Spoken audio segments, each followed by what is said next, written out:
So we have three cases basically. In general, R is the interest rate, and interest rate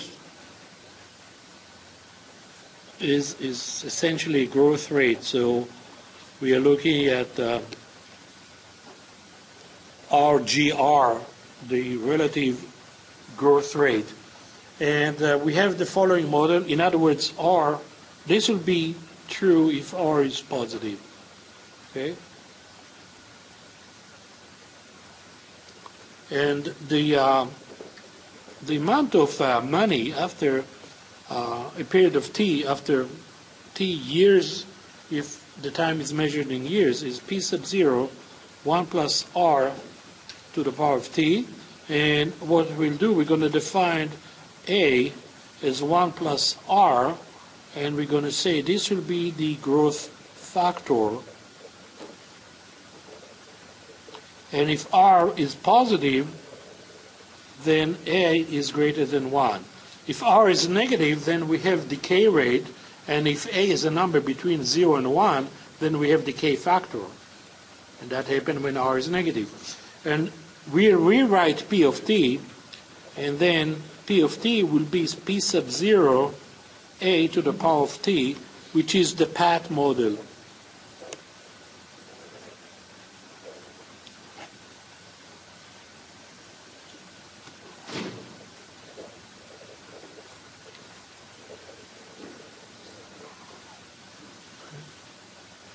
Now, if we let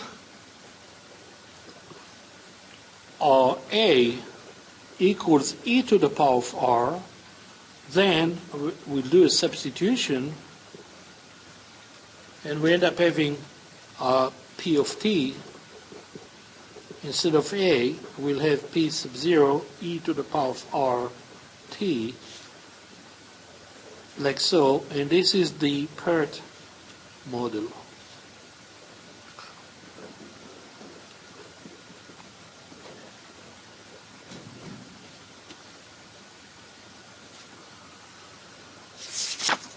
Of these two models,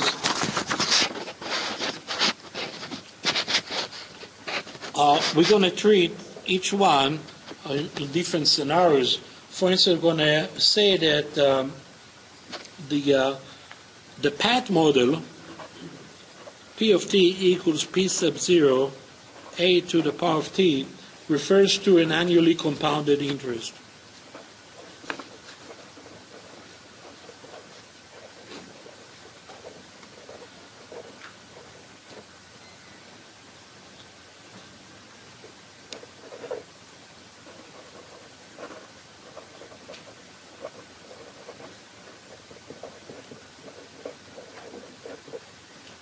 And we underline the word annually. And P of t equals the PERT model, P sub 0 e to the power of RT, refers to a continuously compounded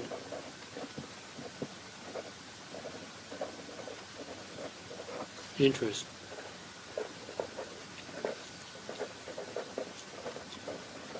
You can replace the word interest with growth, and you can generalize this model. One thing just to explain to you, and I'm sure that you saw it in college algebra, what do you mean by annually compounded interest? For instance, if you have $1,000 deposited at the bank at 5% compounded annually, simple compounded interest, then and you deposit it on January 1st, then nothing happened to it until December 31st. So that you don't accrue any interest for 364 days. On the last day of the year, on December 31st, you have the 5% or $50 will be added to your account. And then you start the following year, on January 1st of next year, you have $1,050 in your account, again gaining 5% at the end of the following year. So this is something that happened once a year. On the other hand, continuously compounded interest, or rather than daily compounded interest, which you look at it in a minute, is something what most credit cards do. If you have a balance on your credit card then they apply the interest on a compounded daily. And you'll see that in a second. Okay, actually, I'm going to bring this up now. So the next will be interest compounded periodically.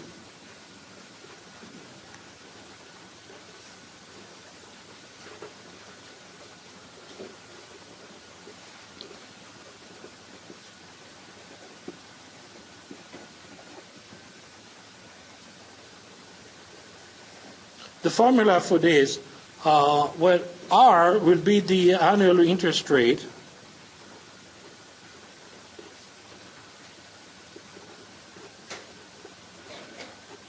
Or also known as the APR, the annual percent rate. And will be the number of periods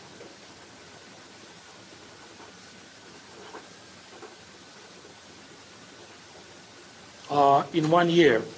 In other words, how many times a year we're going to compound the interest. Going back to credit card company, if they compound it on a daily basis, then this interest will be compounded 365 times per year. On the other hand, if you have interest compounded monthly, it means that at the end of the month, your account accrued interest or your loan will be charged by interest, then N will be 12. So you compound it 12 times a year. Well, the expression going to look like this. If this is the case, then P of t will be P sub 0 times 1 plus R over N raised to the power of NT. Okay, so this is the next model. So you have the PAT, you have the PERT, you have the annual compounding, continuous compounding, and then you have the periodic compounding. Okay. By the way, just to give you an example, normal interest rate on credit card is 22% or 20%, let's round it. Okay. If you do the daily compounding, it's the equivalent of about 23% or 22.5%. So really, when they tell you that they charge you 20%, they really charge you 22.5% because of the frequent compounding. All right. What I want to show you is that how these two related. But the reason is, if you take a certain amount of money, say $1,000, and both will be compounded at 5%, and then one will be compounded daily, and the other will be compounded continuously. Now, you see, these two are completely different functions, right? The PERT and this compounded periodically.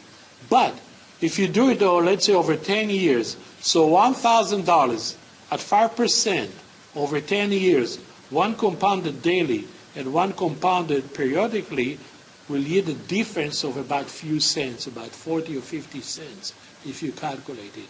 In other words, they are practically identical. But how you go from here to there, and that's what I want to show you today.